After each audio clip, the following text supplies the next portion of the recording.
curiosity and innocence, when nothing seemed impossible to be achieved? Do you remember when tying a blanket on your back made you become Superman? Good morning, ladies and gentlemen. My name is Lucia Sanchez, and today I'm going to be talking about the transition of creativity. In other words, the way we develop creativity during our lifetime. First of all, it's important to know what creativity is. I myself wasn't sure how to define it, so I decided to ask around to have different opinions. And this is what people said. Creativity is the ability to be open-minded and believe that there are many ways to solve a problem. It is the capacity to recreate a reality. Creativity is using our imagination to make an action, to innovate. And yes, all of these ideas sound pretty good, but for a creative idea to be a good idea, it needs to have a value. So first of all, to begin, I'm going to start asking one of the big questions. Do we become less creative as we grow older?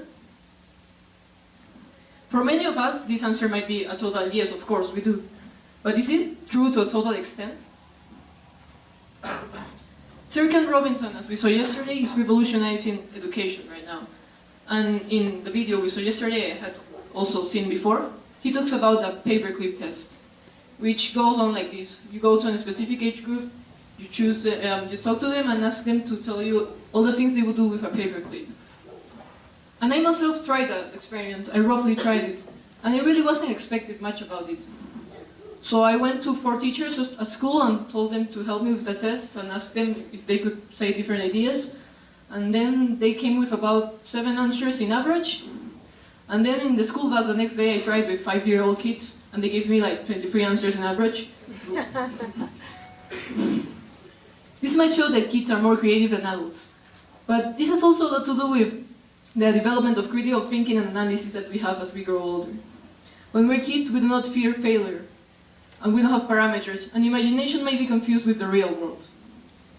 So some of the answers that the kid gave me wouldn't have much value, such as for glasses, to make a laser, or to make a microscope. But on the other hand, when we're kids, we pay more attention to details because we want to know the world. We're more curious because we're just starting to know the world. Therefore, probably an answer to the clip test, such as for popping a balloon, would have never come into an adult's mind, because that's not one of our priorities. We don't think of balloons as our priorities nowadays.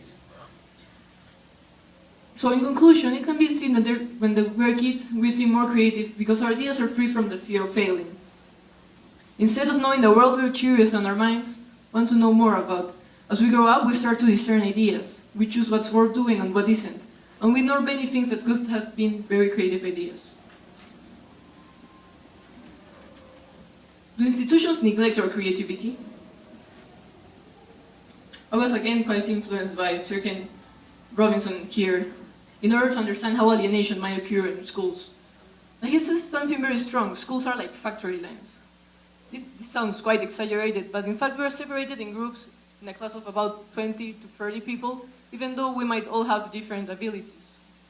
We start at a certain time, we finish at another, and we move with bells all around.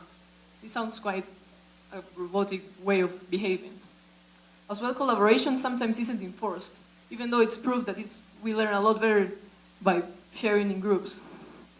As well, there exists cruelty against ideas. There's a tendency to focus more on failure rather than our strengths, while with our strengths is the way we change the world. And finally, tests, the standardized way to show if we've learned or not. Can we show what we've learned in 3 months just by testing with a memorizing technique? There's a need to revolutionize education and make it more creative, because that's the way we are learning nowadays. Life is not longer simply about memorizing books and solving tests. We want to be more open-minded and develop skills, because we're going to be changing careers many times in this new century. But there are other factors that affect our creativity. We become more busy as we grow up, and we prefer to follow systems rather than develop new ideas because we don't have time to be creative. People start to have expectations about us, and we start to act with learned behavior.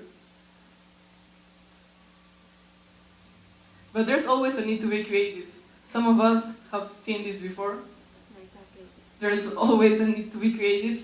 For example, the excuses for not doing the homework, we've heard this all around, everywhere. We can see that when there's a need, some people can be creative. But as well, there are nowadays jobs which show that we are creative. For example, in Peru, I'm going to use this example. Some people might understand it, some have a little bit more complicated. Unfortunately, our bus system isn't quite effective in Peru.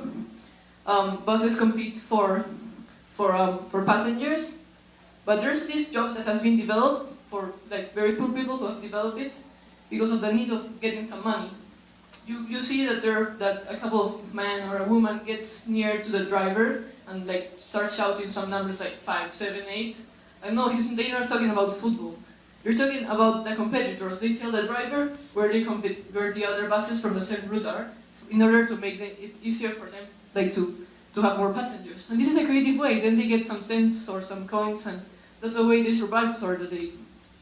And as well, there's been a revolution in cooking nowadays. Yesterday, one of the first speakers said. Here we have Gaston Acurio, who uses creativity in order to make Peruvian food go all around the world and make fusion with Japanese food and Chinese food and lots of different types of food. So creativity is a great motivator because it makes people interested in what they're doing. Creativity gives hope that there exist worthwhile ideas. Creativity gives the possibility of some sort of achievement for everyone. Creativity makes life more fun and more interesting. So nowadays, we need creativity in order to solve the 21st century problems. Thank you very much.